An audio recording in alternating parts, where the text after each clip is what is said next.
Hello everyone, my name is Shivaprasad. ఈరోజు మనం crown root initiation stage wheat క్రాప్లో ఎలా ఉంటుంది అనేది ప్రాక్టికల్గా తెలుసుకుందాం. ఈ క్రౌన్ రూట్ ఇనిషియేషన్ స్టేజ్ అనేది వీట్ క్రాప్లో 20 నుంచి 25 రోజుల మధ్యలో ఈ దశ అనేది ఉంటుంది. మోస్ట్గా 21 డేస్ ఆఫ్టర్ సోయింగ్, వీట్ ఎప్పుడైతే విత్తనం నాటిన తర్వాత 21 రోజుల తర్వాత ఈ క్రౌన్ రూట్ ఇనిషియేషన్ స్టేజ్ అనేది మనం క్లియర్గా చూడవచ్చు. ఇదేంటంటే తేమ సున్నిత దశ.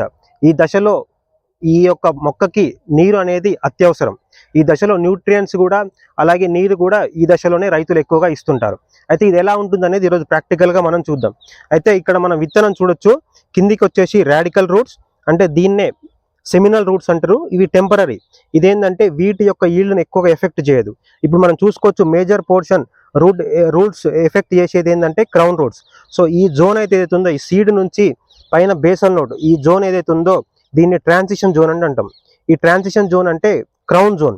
అయితే ఈ క్రౌన్ జోన్ తర్వాత బేసల్ నోడ్ దగ్గర ఏర్పడ్డ రూట్సే దీన్నే క్రౌన్ రూట్స్ అంటారు. అయితే ఈ రూట్స్ రావడం దాన్నే క్రౌన్ రూట్ ఇనిషియేషన్ స్టేజ్ అంటారు. ఇదే వీట్ క్రాప్లో 21 రోజుల తర్వాత ఈ దశ అనేది మనకు కనపడుతుంది. అయితే ఈ నెంబర్ ఆఫ్ రూట్స్ అనేది ఎంత ఎక్కువగా ఉంటే నెంబర్ ఆఫ్ టిల్లర్స్ అనేది కూడా వీట్ క్రాప్లో ఎక్కువగా వచ్చి అలాగే దిగుబడి అనేది అత్యధికంగా రావడానికి ఆస్కారం ఉంటుంది. అయితే ఈ డెప్త్ ఆఫ్ సోయింగ్ అనేది వీటిలో చాలా ఇంపార్టెంట్. 4 నుంచి 5 సెంటీమీటర్ల డెప్త్లో మనం విత్తనం కనుక నాటినట్టయితే ఈ మనకి భూమి పైన కనిపించే పోర్షన్ ఇంతవరకు ఉంటుంది. అయితే ఈ క్రౌన్ రూట్ ఇనిషియేషన్ స్టేజ్ అనేది ఖచ్చితంగా భూమి లోపల ఉండాలి. ఈ బేసల్ నోట్ అనేది బయటి వాతావరణం కనుక ఎక్స్పోజ్ అయితే ఈ క్రౌన్ రూట్స్ అనేవి తగ్గుతాయి.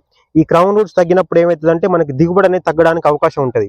టిల్లర్స్ తగ్గుతాయి ఆటోమేటిక్గా. టిల్లర్స్ తగ్గడం వల్ల దిగుబడి కూడా